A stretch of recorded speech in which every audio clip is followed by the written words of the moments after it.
Happy Tuesday, everybody. Welcome back to Reality Water Cooler. I am Sarah from Texas, and this is our place to chat all the latest celebrity news, which I don't think I have any today. Reality TV, which is going to be 90 Day Fiance, and of course, today's Jeff Lewis Live. Oh my gosh. Thank you so much, everybody on YouTube for tapping this, not tapping the screen. Thank you on TikTok over there for tapping the screen. Please do it. I would really appreciate it. Cost you 0 cents, but it's all the heart that lets other people know that we're live and we're having fun, so they'll join us. And on YouTube, if you would please hit the thumbs up and make sure you were subscribed, I would really appreciate it. Shout out, everybody. I love that y'all get comfortable in comments. So if you are new here, make sure you get comfortable in comments. We'd love to hear where you're from, what you're doing.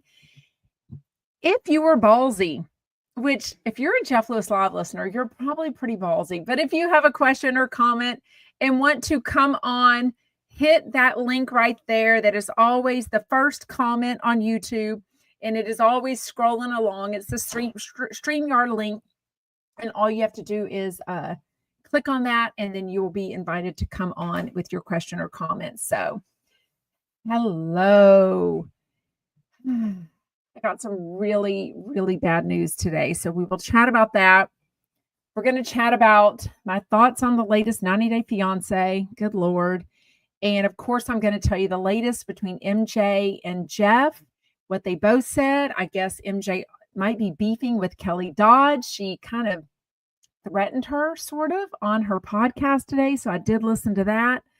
Oh my gosh. And I don't know. I mean, I loved her again. I loved her yet again. This is the Susan Powter book. I mean, I can't feel more connected to her or proud of her, but I am, I don't know. I have different thoughts. It hurts my feelings. Like, I don't know what went on. I don't know what happened. When she first came on Jeff Lewis, I heard her story, ordered her book immediately, highly suggested it to everybody that they go to Amazon and order this book. And Then M Dies, E-M, And Then M Dies, Stop the Insanity, a memoir by Susan Powter. So I will talk about that in just a second. My feet. So as y'all know, I've had bunions, one on each side, on both feet, my entire life. Like, I don't even know when I didn't have the bunions, but they really didn't bother me. I first went to a podiatrist in my 20s for an ingrown toenail. He said, I was about to run the London Marathon in 1997. So that was April of 1997. I was 20, just turned 23 in March. So it was probably a few months before that. It could have been late 96. I'm not sure. And he said, do your feet hurt? And I'm like, I don't know. I mean, I run. I'm about to run my first marathon. I wear high heels, And he was like, you have the feet of a 40-year-old. So that's when he taught me about bunions and told me about the surgery and the recovery and how I wouldn't be able to drive. Now, mind you, I was not married, no kids, but I was also, loved working out. I've been working out since I was 15 years old. Was about to train. I was about to run my first full marathon. I've never run a half. I've only done full marathons, 26.2 miles, or ultra marathons at 31 miles. I've done 2 of those. Anyways, but then I did realize, this actually does hurt. Like, everyone doesn't have pain in their feet like this.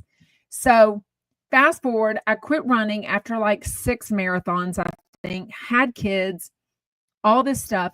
When the bunions really weren't bothering me, but 3 different times now, including right now, I get plantar fasciitis when I either gain weight from pregnancy or just gain weight in general. Okay. Even 30, 40 pounds, I tend to get plantar fasciitis. It's just no fun at all. Extremely unbearable, constant pain in a life full-time job of stretching your calves to keep the plantar fascia in check, and tons of treatments. I can't even tell you the time and money I've spent on all of that. Anyways, so I went back today because I heard over the weekend that a friend has a coworker who had both feet done at one time recently. And I was like, wait a minute. I'm having trouble in my right foot. I'm having plantar fasciitis in the left foot. I've already got the left bunion scheduled for in September for that surgery. 3 months later, he wants to do the other one. Obviously, I have to go off to weight loss shot to do all those surgeries, and I can't be working out. But I knew I was having this right foot pain. Jeez Louise, when I show up, the whole damn appointment, besides the fact that my doctor is nice and usually runs pretty on time, and he's a cutie pie. Besides that, he gave me nothing but bad news. Everything was bad news. He said, nope, I can't do both bunions on one foot. It's a horrendous surgery. The insurance won't even cover you to do both feet at one time because it's so bad. I need you to have one stable foot, one good foot for me to do the other foot. So I show him the one good foot and I said, well, I had this pain last time, but I thought it was temporary and it would go away. I said, but it's on the outside of my foot about halfway through. He pushed on it. I'm like, yep, right there. Then he went back to look at the x-rays from my last appointment. He said, oh, gave me some big, long name. Basically, it's big, long, obnoxious name, tendinitis. Something that basically means either whenever I fell a few months ago from some sandals that I was wearing, I kind of got a bone out of place. And basically it is making that tendon sensitive. Basically, he showed it to me on the x-ray after the appointment and said, there's no cure for this. What we do is what do you call it? PRP? I've got the piece of paper downstairs. It sounded like the stuff that Jeff has had in his head. Or not. Did Jeff do that? Yeah, the stuff in his head where they take the blood out of you, they mix it all up, and they get like all this concentrated blood and then then they would re-put that back in my foot, right? Of course, it's not covered by insurance. Of course, they don't have the machine. They have to bring the machine in. It's $750. So that's $750 that wouldn't even go towards my deductible. The worst parts, I would have to be in a boot 4 to 6 weeks. Anytime I'm not walking around or driving, I have to be in a boot 4 to 6 weeks. And he said, yeah, like 94% of people this works on. I promise you, I would be the one it wouldn't work on. Like cortisone shots. And I was trying to fix my plantar fasciitis a few years ago. Didn't work on me. Go to a chiropractor? Well, can a chiropractor fix a bone though? I mean, this is bone in my tendon. I'm not opposed to chiropractors. I've gone to many, many chiropractors since my first pregnancy in 2001. And then I've also even done a thing around here called a Rosti, which is like, they're chiropractors, but it's a very special, deep tissue, like very painful, but they're a chiropractor that doesn't want you to like come 2 to 3 times a week for the rest of your freaking life. Who has time or money for that? They want to fix you. So my kids have been for their sports injuries. So I'm not opposed to that. Just go talk to one and see if they can help you. Okay. Because he also, not only do I have to pay $750 out of pocket, wear the boot for 4 to 6 weeks, stop working out. And I was like, he goes, well, what workouts do you do? And I said, well, walking and body pump, which is like a weightlifting class. I said, I've stopped doing cardio. I quit doing this class called Body Combat. He was like, no. Anytime you activate your tendon, and he pushed on it, I'm like, oh. He goes, anytime you do that, you're just pushing the needle. He said, you're just prolonging it and making it worse. Oh my God. I was like, geez, Louise. I said, okay, let me wrap my brain around that. I said, let me put that to the side. I said, not working out, wearing a boot 4 to 6 weeks, all of that. I said, I'm trying to lose weight before I do the bunion surgery. He's like, yeah, but you need your bunion surgery on the left foot first because it's causing you so much pain right now. And I need you to have a good right foot in order to recover. I'm like, oh my God. Seriously. He did give me a steroid shot in the bottom of my foot for the plantar fasciitis. So hopefully that will heal. He did say, I said, la, la, la. I said, just forget that I'm going to work out tonight. But I said, Oh, that's a good idea. I could float around in the pool all summer. I mean, but I gotta walk myself out to the pool in a freaking boot and then take that off. Oh my gosh. No, no, no. The bone is, so I don't know how to explain it. Marla says if a bone is out of place, a chiropractor should be able to help you unless the bone is broken. It's chipped. The pieces of the bone are chipped. So I don't know how to explain it. I think I have a picture of my thing. I can use hand weights as long as it's my hands and I'm like sitting or stable. I'm like, it is my ass and my thighs, and that is where I need to work out. And I love going to a class. I love doing body pump. Love going on walks. I love it so much. I cannot even imagine. Like, and wearing a boot in Houston in the summer in our heat and humidity. Oh my gosh. Linda wants information on the chair you got. My recliner from Living, what's that place called? Living Social, Living, whatever that furniture company is. I love my recliners, my power recliners. I will tell you where I got those from. Anyway, so I'm in a piss poor mood about that. I'm still feeling all the feels about just, I don't know, everything. And then, of course, beautiful Susan Powter is on today. And how that just brought up all the sadness and the worry. Anyways, and it's not her. So let's chat about 90 Day Fiance. Then I'll tell you about Susan Powter. Okay, 90 Day Fiancés. I did watch 90 Day Fiance, the tell-all freaking part 3 of The Last Resort last night. I'm so disappointed in what an asswipe Florian's being.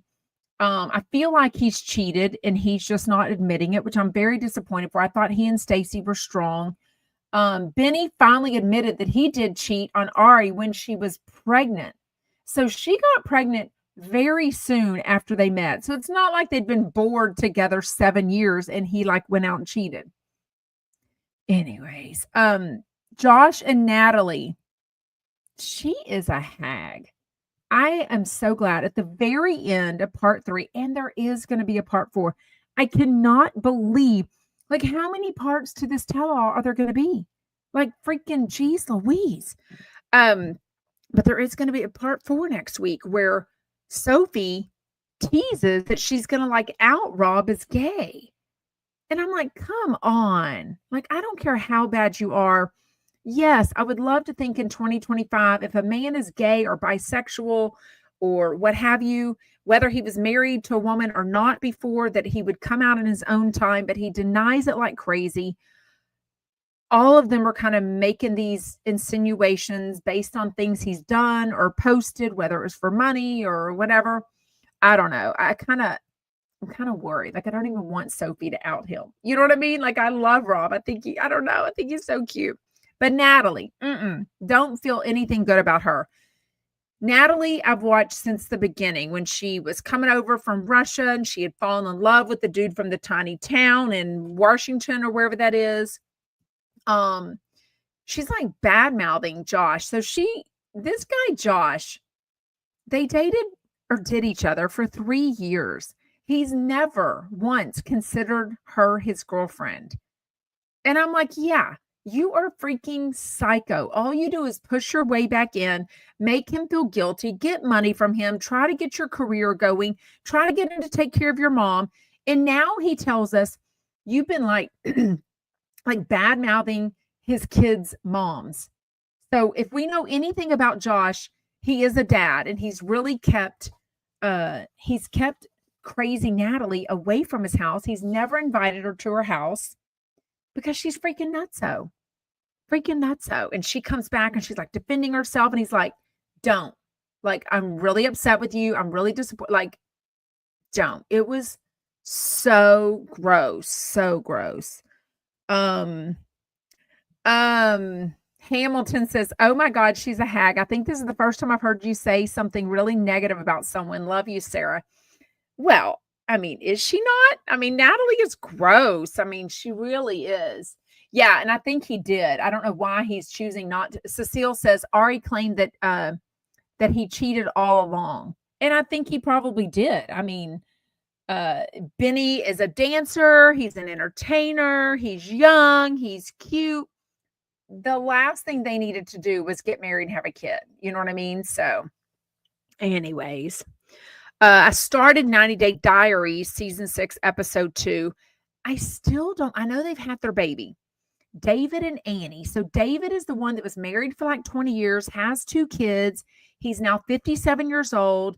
He met Annie when he was in, I think, gosh, where's Annie from? Vietnam, somewhere like that, where he was working. They were like broke as a joke. He was like living in this storage unit area, but I don't even know. When they met, he had no money, didn't seem to have a real job. I'm like, what the heck happened? And now all of a sudden, he's like getting this treatment done. They're flying from wherever they live to California to get this treatment done because he had a vasectomy years ago, like 24 years ago. And they figured it was too long ago that the sperm wouldn't, the reversal wouldn't work. So he's flying to get this treatment done to basically get the sperm, removed from him so they can do IVF. Now he's 57. She's now like 31 or 32. And they're at this dinner to tell his family and his son, because I think his daughter is on the outs with him. Like, we've already seen that. I don't feel like they ever got good with each other again. But, she was basically like, look, when you divorced, you left us, you didn't see us, you didn't hang out with us. Then you went to work or in Vietnam and you met this girl. And now she's, you're basically replacing us. Right. But his son, when he tells them that they're about to have a baby through IVF, the son was like, well, you got to spend time with those kids, right? And David was like, yeah, that's the goal. I hope I'm a different person now. But I mean, you have to understand, these kids go through the divorce and then they see the struggles probably of their mom, whether it's financial or just everything that goes along with being a single parent, also not spending time with their dad. And now all of a sudden he's like, oh yeah, I'm 57. It's a great time to be a dad. And I want Annie to be a mom. And it's like, like, I totally understand why they're kind of pissed off at them. You know what I mean? I did too. Cecile says, I felt sorry for David's son, but I was proud of him for speaking up, for saying, because, Annie's sitting there like, what makes you think, the daughter, I think, said this to him, what makes you think he's going to be any different with your kids? And she's like, oh, well, I guess I don't really know. Right. Hope for the best. I'm like, how are you affording the IVF? Like, seriously, y'all were like couch surfing years ago. They had that falling out with their friend where the friend said, they kind of alluded to something like they borrowed money and didn't pay it back. What was that nonsense? Does anybody remember that with David and Annie? It's never Annie. But, Annie moves over here and is probably, telling her family, oh, I've got this American husband. We're living the high life. And it's like, no, he's a big fat loser. Anyways, I hadn't seen Kara and Guillermo in forever. We did get an update on them. They now have a little baby, or a little toddler, I should say. But Guillermo quits his job without even having a conversation with Kara. Like, he worked she's like into real estate, trying to juggle real estate and being a, full-time mom. He was working at a hotel, but he was just like, yeah, well, it's a lot of stress on me, like coming home and the baby and worrying about work. And I'm like, I think everyone with a job has stress, and everyone with a baby and a job has stress. It was just like, they do cameo, get money. And what does that mean? Cameo? I don't know what you meant. Oh, David gets cameo money? He can't be making that much. Who the hell wants a cameo from David? Like, he's not even cute to look at. Oh, Christina reminds me that David had to pay her dowry in installments. Yeah, it's like, ugh. I don't know. I don't know if they're going to make it, so I'll end up watching that. Okay, don't forget, 1,000-Pound Sisters, a new season starts tonight. Real Housewives of Beverly Hills reunion. Is it part 3?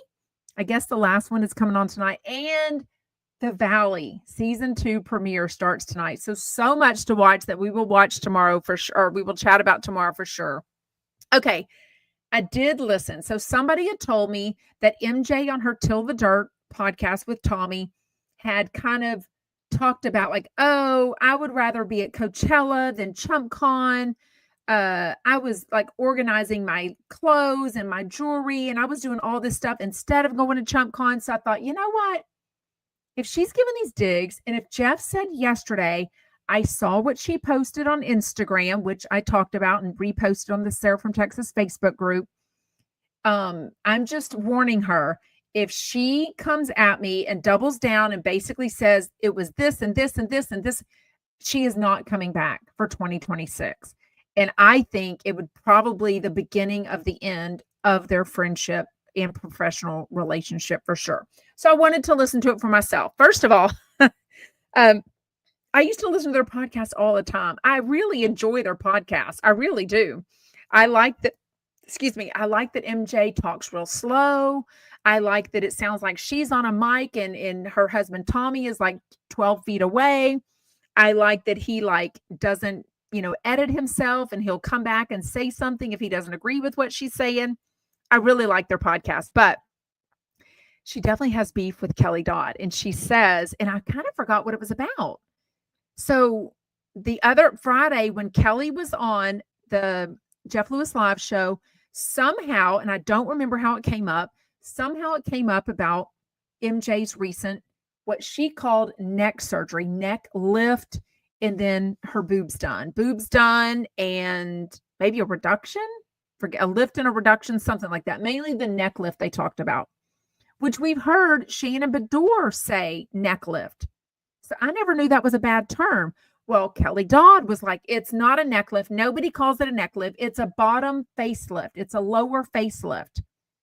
Well, who cares? Like, who cares what it's called? You know what I mean? But apparently MJ cares, and apparently Kelly cares.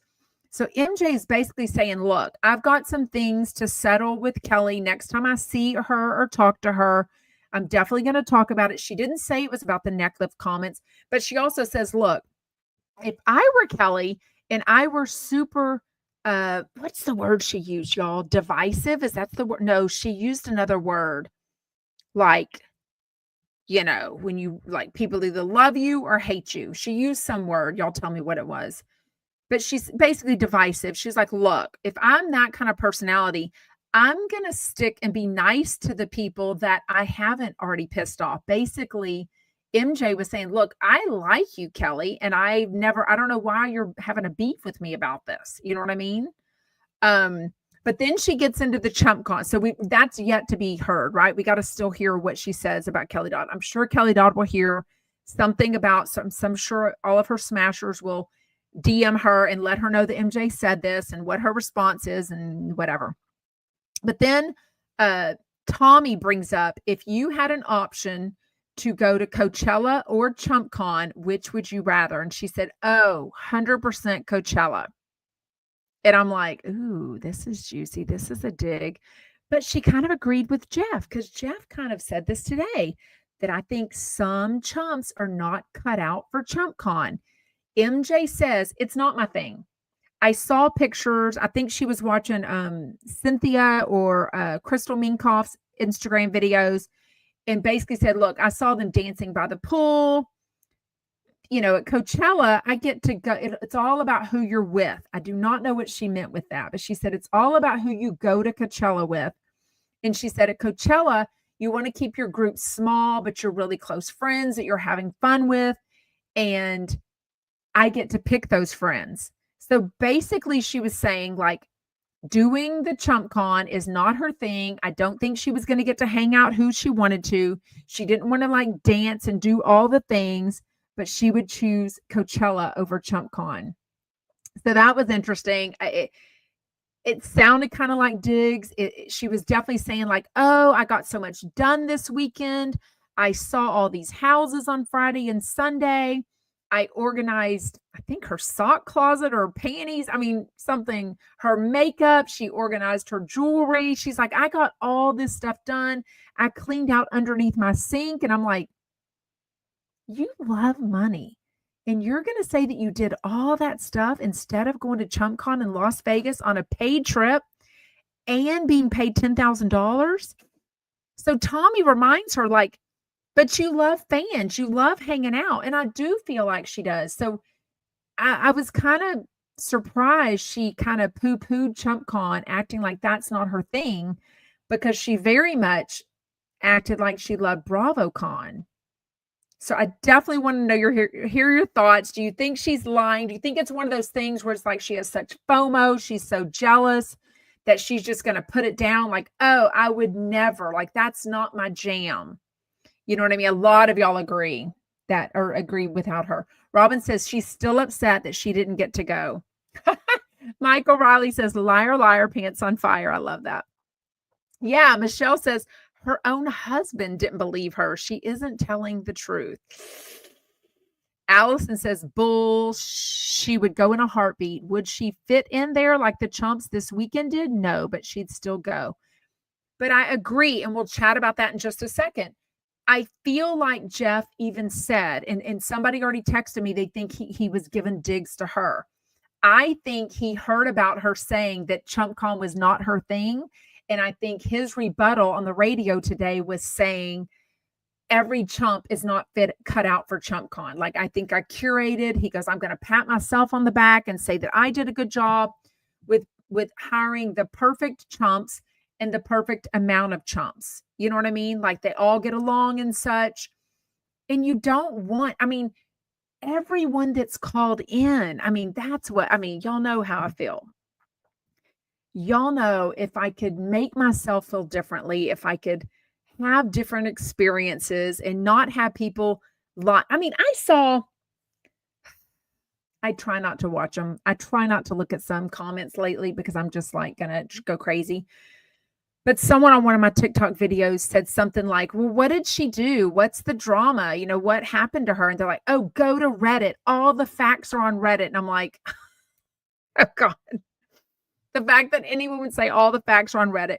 And then either the same person or someone else, I'm not even sure, started commenting saying, oh, she shows up at all of Jeff's events unannounced, uninvited.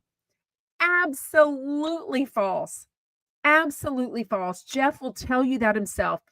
I've either bought a public ticket to the shows and I'm invited to things personally by Jeff and Shane, or I have been going to something like the coffee house and let somebody know, Jeff or Shane or Jameson know, hey, I'm going to be having a meetup at the coffee shop. Y'all are usually gone by then, but it starts at 9. So just letting you know, I have always let them know. And then they commented, oh, she even showed up. She would follow him and Monroe around.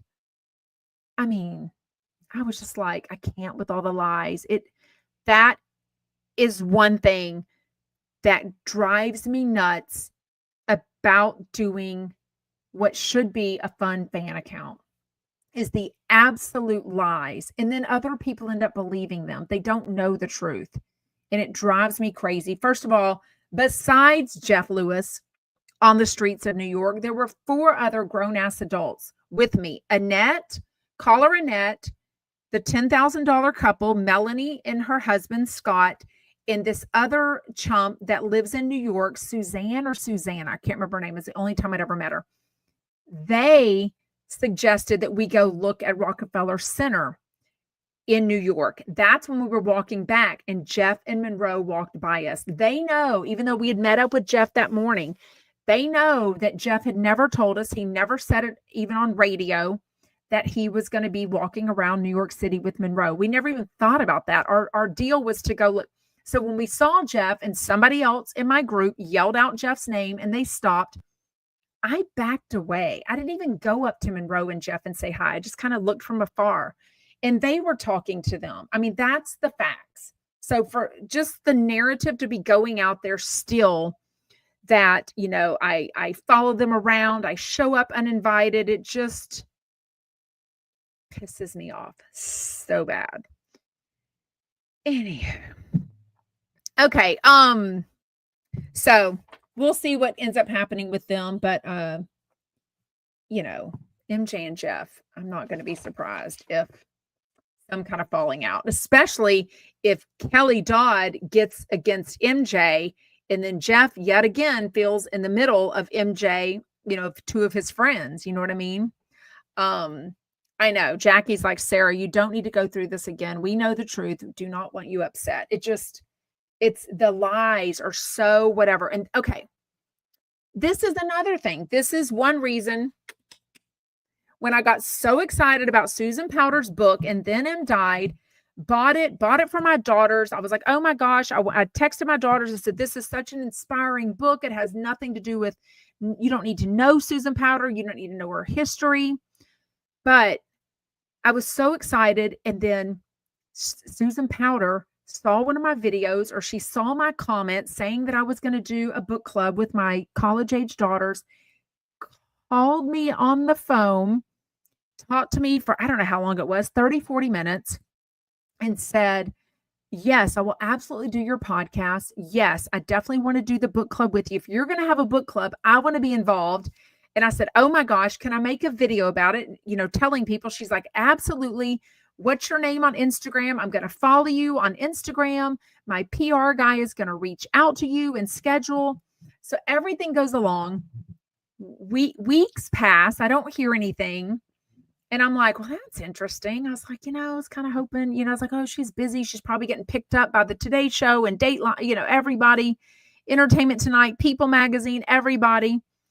And then someone tells me, and I have no idea what's true.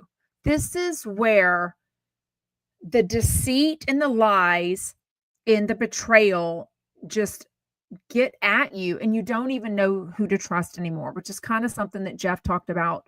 Susan Powter has experienced. So the girl that used to do, and she's the one that offered to do it, offered herself up. The girl that used to help me do my admin of the Sarah from Texas Facebook group, Melanie, different Melanie than the $10,000 dinner Melanie, not the same Melanie.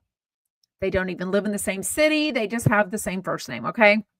The girl that used to come on here all the time on my YouTube, she offered to make sure the comments were good. Some of y'all said that she was deleting y'all's comments. I don't know if that's true or not. Anyway, she doesn't admin for me anymore. She was nice to me. She would tell me things that were said on Reddit. And I was like, okay. I was like, that's gross, whatever. And then someone basically on New Year's Day of this year sent me this big long email and had all this proof and pictures of a girl that hates me. She admitted, this girl that sent me the email, Heather, is the girl that people have been telling me names that started the subreddit on Facebook, on Reddit of Sarah from Texas that hates me. So she hates me too, but she also hates Melanie apparently, and wanted me to know that Melanie was playing nice with me and being on my Facebook and my YouTube and everything. And then she was going to Reddit and blasting me, like saying all these horrendous things. So I don't know what's true, but people said that she was on Reddit bragging. So then, of course, I called her out on it and, deleted her from Facebook and, deleted her from being the admin here. But people were saying that she was bragging on Reddit that she had gotten in touch with Susan Powter or DM'd her or Jeff, whatever, no telling what lies they might have said, and basically got Susan to not do my podcast and to not have anything to do with the book club. I mean, I was just devastated. I was like, that really stings. Like, to know that Susan Powter, when she called me, I was so excited. For one thing, her name came up and it was like, maybe, how phones, when you don't have someone's phone number, it came up and it was like, maybe Susan Powter. And I'm laying there and I'm like, oh my God, like, wait, what?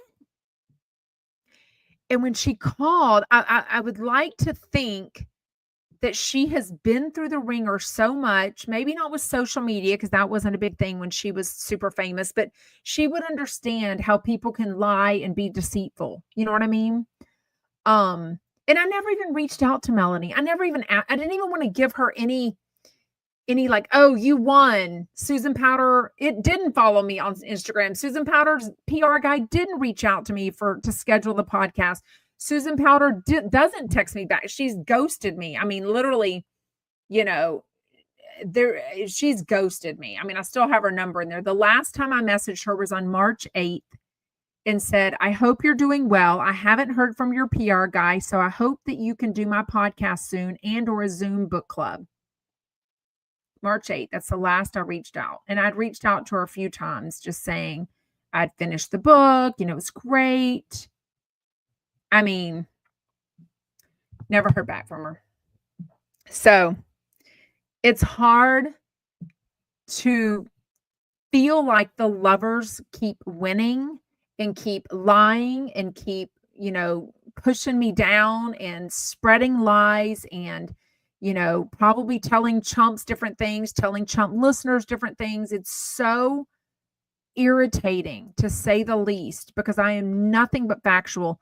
Do not go to Reddit if you have a question about me. Come to me. I promise you, if you've been around a while, there's no faking this. I mean, I go live freaking an hour a day. I don't edit this. It goes up immediately. My podcast is everything I said, for good, better, and worse. You know what I mean? But it's so annoying to know that Melanie was so nice to me, and she is the one that reached out to me. Oh, let me help you. Let me whatever. And then she was black, which she never denied it. She just said, oh, it was wrong, whatever. She never denied her going to Reddit and saying all that bad stuff about me. What was her point? Like, I did nothing to her. I've done nothing wrong to the chumps. I've done nothing to Jeff. I've done nothing but be a fan, pay for my own stuff, not ask for anything, be extremely grateful, be extremely excited for events, be extremely excited for his show, meeting other people. It's insane. But this one stung. This one stung when I was so dumbfounded that Susan Powter had reached out to me, and then Melanie was allegedly bragging on Reddit, probably along with another group, I don't know, of lovers, of messaging her, oh, don't be anything, don't associate with her, she's a this, she's a that, she's a stalker, when it's absolutely not true. Oh, yes, I'm absolutely sure. Penelope says, are you sure it was Susan on the phone? I hope it wasn't Melanie pulling another fast one. No. It was absolutely Susan on the phone. Her voice and the way she talks is very, you know what I mean? Very whatever. It was absolutely her.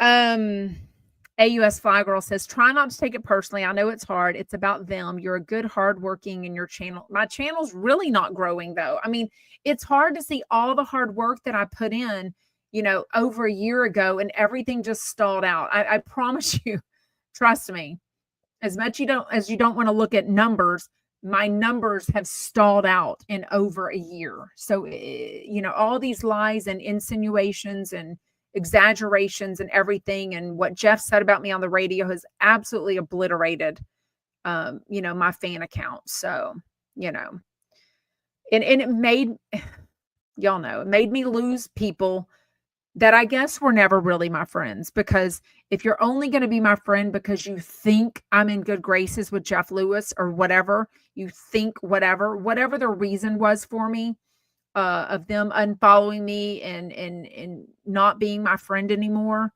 after the live event last year, it's so hurtful.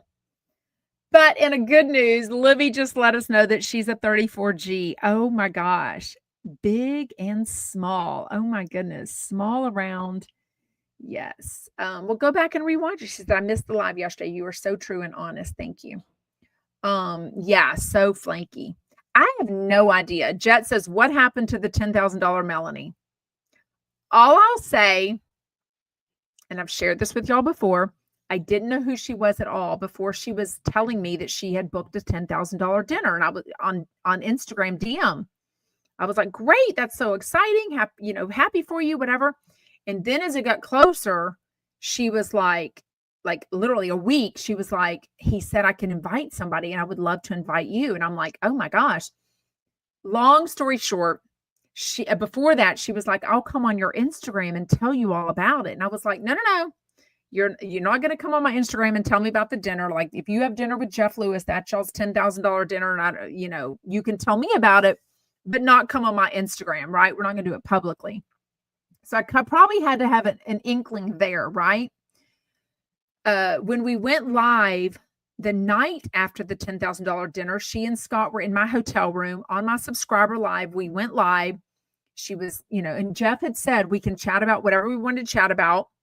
And, when we were done, she looked at my podcast. It's, to hold my phone is a tripod, to hold my phone up. And she said, "Oh, do you think I could do that?" And I'm like, "Do what?" And she's like, like a podcast. And I'm like, "Sure." I'm like, "Yeah, absolutely." So, maybe she would, I have no idea what her intentions were, but let's just say after that, she let it be known. She very much wanted people to know that she was the $10,000 person that invited me to the dinner. She very much was posting and talking about it. And then it got negative. Then people started saying negative things about her, right? And she was coming at people, and people were sending me screenshots of things she was saying on Reddit. And I was like, so then I heard about it, and I'm like, well, she's coming back to him. But then I texted her, I said, "Oh my God, someone just told me that people are being nasty about you and saying really mean things, and that your husband looks like your son and all this stuff." And I said, "I'm really sorry." And she's like, "Oh, that's okay." But nobody told me she was not defending me at all. All the negative that was said about me, she was just ignoring, and she was just defending herself. And I'm like, well, that's interesting. Then there was a live event, and I just texted her to tell her, "Hey, I'm sure you heard, but there's a live event. Tickets go on sale, whatever. Let me know if you're coming. We'll meet up." And she was like, "Oh, I barely even listened. I haven't even listened to the show yet. I didn't even know about it." So it just everything. She just started hanging out with all the people that had left me from last January. You know what I mean? So, Michael Riley. I mean, the way I see it says, "Sarah, lesson learned: until everything is set and final, don't say anything. There are people who go out of their way to hurt others. They forget that karma will get them back." Well, I don't deny that. I mean, I am who I am. I'm excited about things. I asked Susan's permission to share the news.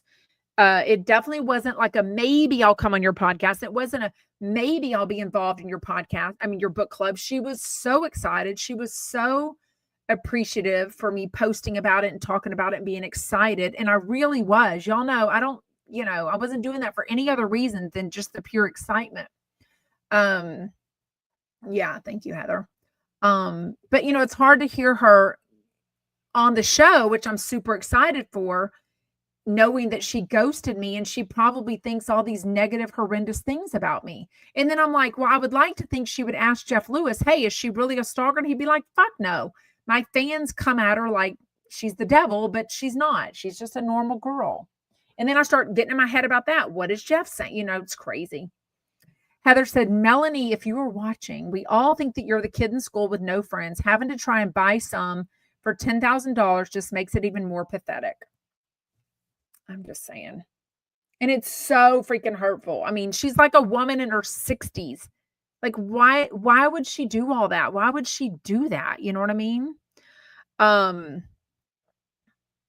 Is her husband non-binary? What does that mean? Jet says, "Is the $10,000 Melanie and her non-binary husband still in the Jeff Lewis live universe?" Yeah, she was. I think she and Scott were both at the live event for sure. I saw they were in a picture that I saw, and people told me. So, anyways, okay, let's breathe in. Breathe in positivity, breathe out negativity, right? I would be breathing out a long time. There's so much negativity with this whole fun fan account. Yeah. Robin says she and Scott were there, and I believe they were gold. I'm surprised they weren't platinum. Anyways, okay, today I'm Jeff Lewis with Susan Powter and Sarah Colonna. She did come on Sarah Colonna's podcast that she does about books. They did get a screening, which I get like, I'm such a fan. Like I would have been like Jeff is like, if you know me, if I'm in, I am all in. I would have promoted the F out of her documentary. Like, trust me, Jeff's audience obviously is obvious. He can have people spend and buy 2,200 of the books. You know what I mean? Definitely. But I would have so just been her biggest cheerleader about this, and I still am, but it just stings to know, like, that she ghosted me and that she might be believing all this negativity when I'm assuming she's been through the ringer with all of that stuff, you know what I mean? Anyway, so apparently the documentary has not been sold yet, which is disappointing because I would like to think that with who's the actor that's Jamie Lee Curtis is alongside her, or one of the executive producers. I would like to think with all of her money and all of her pull that this documentary would be up somewhere by now. So I don't know. I guess it's a big long process. Jeff suggested that she focus on her social media on health and nutrition. And I absolutely think that. I mean, what'd she say? She's 67 years old. She looks great.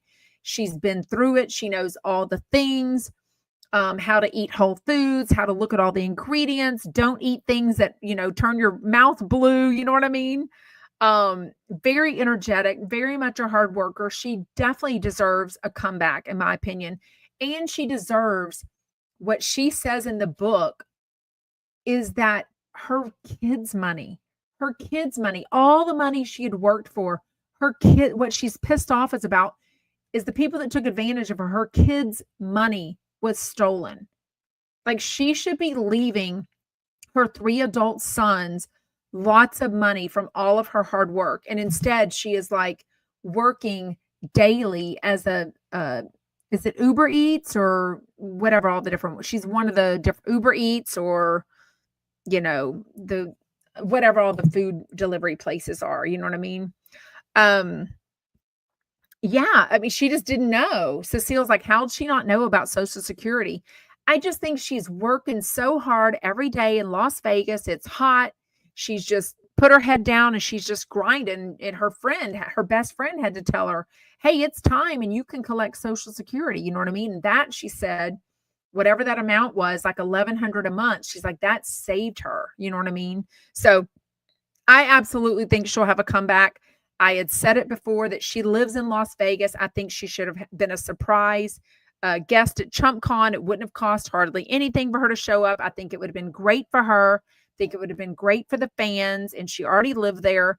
Whoever this Zeb is might be someone new. So maybe the PR guy that she had told me about that was going to reach out to me, maybe this person Zeb. So is it a he? I feel like it was a he, right? I know. I was excited too. Cecile says, I got her book. I read it. I was excited for the book club. I know. Anyways, whoever Zeb is seems to be alongside her. It's her 3 adult sons. Zeb and her best friend, Marianne, I think, are pretty much the only people in her life. Anyways, I would love to see this documentary. I would love to see it get really big. I would love to see her come back. Apparently, she says once she gets paid in a week or 2, gets paid from all the books it sold, and M died on Amazon, that she's going to take a few weeks off and work on her YouTube, which I had seen her do videos and go live. And I'm like, man, she just needs someone to tell her.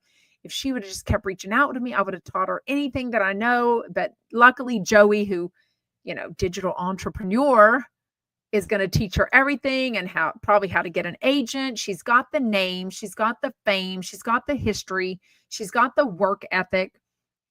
And more than ever, everyone wants to chat about working out, right? I mean, everyone asks me questions every day on the weight loss shot, what my side effects are. By the way, as of this morning, I was 186 pounds. That's the lightest I've been in months, since probably October, November. I mean, y'all know I just steadily kept gaining weight. I was up to 205 pounds. So anyways, I know. Heather's like, Sarah, you had all of us so ready to bring her support. I mean, a book club would have been so fun, but it's like, now I feel stupid. That's another thing is I hate feeling stupid. I hate feeling like a mocking, like people are making fun of me. Like, oh, she's a stalker. Oh, and I'm like, no, I'm not. No. Jet says, Sarah, did Jeff ever ask or text you if or why you were or weren't going to ChumpCon? No, never did. but he's never been one. Like, he's not that celebrity. He's not going to get involved like that. Like, he never, like, I was never under his wing like that. You know what I mean? But anyways, and I would have been honest and told him, no, like, whatever happened, like, basically, Paige Davis, God love her, she was the beginning of it all. I mean, once everything went down after the live event, once Jeff said those things on the radio about me, and then we talked and he apologized, but it was, the damage was done. Believe me, the damage was done. Jeff would have, what was I saying? Shit. Anyways, I don't even remember what I was saying. I know. Paige Davis. So once she seemed like she came on the live and was like, hey, Sarah, and then she posted on Instagram the next day that was somebody faking to be her and that she would never. And I was like, what? And then somebody said she had unfollowed me. And then I just unfollowed every chump because I was like, fuck this. What the hell's going on? Like, what did someone tell her? Why wouldn't she just call me and reach out and find whatever she's mad about me? Like, what? Because she was the first chump besides Chef Stu. She was the first chump to be so nice to me and reach out to me. Her and Patrick. Patrick has always been so kind to me. Anyways, and that was just, it was crazy. That's true. I know. Easier said than done, right, Mary? Telling your kids to just ignore the mean person at the lunch. Mary says, just as you would tell your kids, don't give energy to people that aren't kind to you. Their opinions don't matter. I can empathize how frustrating this must be. I think the hardest part is that I want to engage in comments. I want to DM with y'all. I want to respond to comments on TikTok and YouTube and Instagram and Facebook, but I don't know when it's going to be a lie or a gross comment. So I see things not wanting to see all that negativity, but I promise you, that's all you pay attention to is the negative. You do see all the nice people, but trust me, it's much easier for all the negative people. It got to the point where nobody wanted to defend me because then the mean people, I promise you, were coming at those people. And it was awful. He did until he didn't. Dory says, Justin Martindale always said nice stuff on air about you. He did until he didn't. You know, when all that went on, then he stopped. So, yeah. Anyways. And that is our agreement now. Hamilton says, in my humble opinion, Jeff should have never said anything on the radio. If he had questions, he should have contacted you directly. And that is our agreement now, is that if we both have something that that he reaches out to me before. So anyways, thank you, Heather. She's like, remember to hit the thumbs up button, darlings. I love that. There's over 300 people here. Thank you so much. I think a lot of you are probably new. A lot of you have probably just not been watching lately, but I'm glad you're back. Make sure you hit the thumbs up button. Make sure you're subscribed to me. I would really appreciate it. Wait, what? Heather says, I'm in the ER watching you, making sure I'm not having a heart attack. Oh boy, listening to you is distracting me from everything. Thank you guys. Wait a minute. Okay, don't listen to this episode because this one's kind of nerve-wracking. Stay calm. Let's all take a deep breath for Heather. Hopefully they will get you back soon if they think you're having a heart attack, right? Anyways. Okay, on the second hour was Carney and Joey and Sarah Colonna again. I guess people were saying that Joey was out till 6 a.m. and he was only out till 4:30. I'm like, I don't know. Pole and Joey got into it, started arguing at brunch. Jeff is basically telling Joey, look, you were cranky and defensive. Like, you were tired, you were hungover. You probably shouldn't have come to the brunch. He's like, I know, but we were told to come to everything, whether we stayed for the whole time or a long time. And then he kind of chimed in, look, I stayed for the whole time at the event that I was hosting, which was the pool party, but not all the other chumps did. They kind of came at 2:00. They came at 1:00. I mean, he was definitely letting the chumps know that, he was not, he noticed that everyone didn't come to his event, which is a pool party. That should have been like the most fun. Robin says, we saw Joey late and he was lit. Do y'all think he really did it with the blonde dude? What are they calling him? The sexy blonde or whatever they're called, the blonde bombshell, whatever they're calling him. Okay, so when Jeff said this, he was like, again, I think I'm going to pat myself on the back. I really hired the right people. Nobody was entitled. There was no negativity. Not every chump is cut out for ChumpCon. He was absolutely talking about MJ. So I think he probably caught wind of that. Hundreds of people probably sent him that video or the audio of her saying that on her podcast, and that is his rebuttal. And when she comes on Thursday on to Jeff Lewis Live, if she says anything, I think he's going to be like, it's going to be crazy. And I think it could be the beginning of the end of their friendship for sure.